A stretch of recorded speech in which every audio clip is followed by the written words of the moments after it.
Hi, and welcome to this episode of Low Carb in the Leaves. I am Dr. Mary Barson from Real Life Medicine. This week we're talking about food. We're talking about food additives and processed foods and inflammation. And I wanted to start by correcting something I said yesterday. I was thinking about this. Yesterday I said that if you want to be healthy and well in our current food environment, our current modern environment, you have to swim upstream because you have to avoid all of the stupid, unhelpful, corrupt, healthy star messaging. You have to avoid the you must eat carbs no matter what messaging. There's a lot, as well as avoiding just all of the highly palatable, sugary food-like substances that are aggressively marketed to us all the time. And I think it is true. If you want to be well, you do have to swim upstream, but only for a while. Just when you start. Because now I eat well, and I don't feel like I swim upstream. I feel like I have found my own little healthy stream that I happily float down. I could be taking this analogy to extreme measures, but that's what I think. If you want to be well, if you want to turn your health around, if you want to turn the corner, then you do have to change your eating habits. You have to change your relationship with food. You have to rethink a lot of the stuff that you have been taught and that you thought you knew. But once you do that and you find your way, then it's easy. It's actually really easy. So, initial effort and then health and ease. All right, so yesterday I talked about seed oils, industrial seed oils, and I talked a little bit about why they are bad for us. Another important way that they are bad for us that I didn't get into was how they disrupt our natural fatty acid ratios. And I'm going to talk about this more in a blog this week, but I'll briefly mention it now. So we've got 2 essential fatty acids that we need to eat from food because we can't make them ourselves. That's what the essential means. Essential means we can't make them. We have to eat them. And there are various things in our diet that are essential. There's essential amino acids, the building blocks of protein that we can't make ourselves and we must eat from our food. There are essential minerals and vitamins that we can't make but we need. And there are essential fatty acids. Side note, please note, there is no such thing as an essential carbohydrate. Essential fatty acids are in 2 principal types. There is the omega-3 and the omega-6 fatty acids. So fatty acids are one of the building blocks of fat. And the omega-6 and omega-3 just refers to where they've got a double carbon bond, which kind of kinks the fatty acid. So omega-6 fatty acids are kinked 6 carbon atoms from the end, and omega-3 fatty acids are kinked 3 carbon atoms from the end. And we need them both, but we also need to get the ratios right. And from an evolutionary point of view, humans evolved to eat whole foods. And by eating whole, healthy, natural foods, our omega-3 to omega-6 ratios were about 1:1. Since the advent of industrial seed oils, they are very high in omega-6 fatty acids. Nowadays, for a standard Australian, a standard American, the ratios are so profoundly distorted that people could easily eat ratios of 1:30, even up to 1:60. This is highly aberrant from our evolutionary norm. And the consequences of getting far more omega-6 than you do omega-3 are quite dire. The omega-6 fatty acids are pro-inflammatory. We do need them a little bit. We absolutely do. But when they are when they are dominant in our diet, it sets up this inflammatory cascade. And the omega-3s and the omega-6s, they compete with each other for the same cellular processes. And the omega-3s are neutral. They're beneficial, they're non-inflammatory, and the omega-6s are pro-inflammatory. So when we eat too much omega-6, our body sets up this inflammatory cascade. And I wanted to talk about inflammation today. It's such a huge topic, and it's an extremely important one.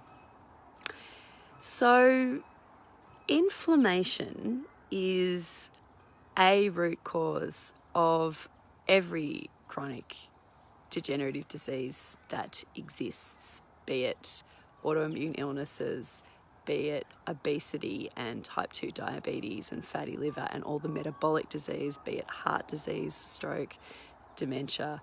Basically, you name it, an inflammation, chronic inflammation, is a contributor. But what is it? So inflammation is one of our body's response to illness or injury. So, and you can see it, if you burn your hand, it hurts and it immediately goes red and swollen, and you can see that red swelling, that is inflammation. That is acute inflammation. Your body has detected that it's been injured, and the immune system is rushing in there with all these inflammatory mediators to help it heal and to fight off any potential infection. So we naturally have acute inflammation when we get injured, when we get sick. It's a normal part of our healthy immune system. But that's acute inflammation. Chronic inflammation is an entirely different story. We are not designed to have our inflammatory pathways turned on all the time.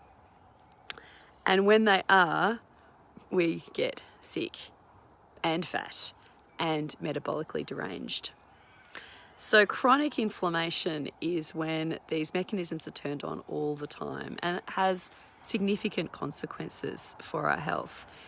In particular, inflammation has been known to is repeatedly implemented in weight gain, and also weight gain and obesity causes inflammation. So it is this sort of circular, vicious cycle where inflammation is both a cause and a consequence of obesity. And I got some feedback that you guys like a bit of detail, so I thought I could unpack this a little bit more for you and talk about how the link between weight gain and inflammation. First of all, I want to talk about how insulin resistance causes fat cells to get inflamed. You've heard people say that, central adiposity is the central weight, the weight we get around our tummy and around our organs, is inflammatory. Well, one of the reasons for that is in insulin resistance, which is at the cause of all metabolic disease. Insulin resistance, the fat cells are overwhelmed. The body is overwhelmed with the sugars and starches in the diet. More and more insulin is having to be made to cope with the sugars and starches. It can't cope. So the fat cells are getting more and more sugar jammed into them by the insulin. They're getting bigger and bigger and more unhappy. And as the fat cells get bigger and bigger, like literally the fat cells are getting more and more fat jammed into them, it causes stress on the fat cell, which in itself generates inflammation, possibly because it disrupts the mitochondria in those poor little fat cells, those poor big fat cells, and they can't cope. But another possibility is that increased glucose going to all of these cells increases oxidative stress, which creates these reactive oxygen particles that just wreak havoc through cells and DNA. And the other thing is elevated blood sugar that comes along with insulin resistance and metabolic disease actually literally caramelizes the proteins in our bodies. It's called a process called glycation, which in itself is very inflammatory. So that's kind of giving you an idea of how weight gain causes inflammation.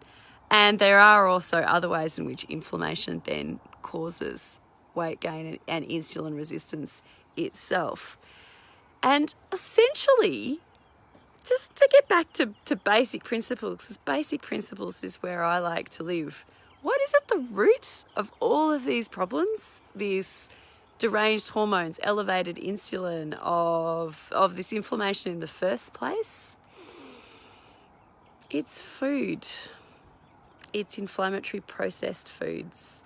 It's chronic stress. Chronic emotional stress causes inflammation and sets us up for disease. It's sleep deprivation. It's using your blue lights too much at night and not getting adequate sleep. It's all of these things that Dr. Lucy and I love to address in our clinic. And in our online programs. Inflammation is healed by good food, good sleep, some intermittent fasting, by managing your mind, managing your stress, and improving just the quality of your lifestyle.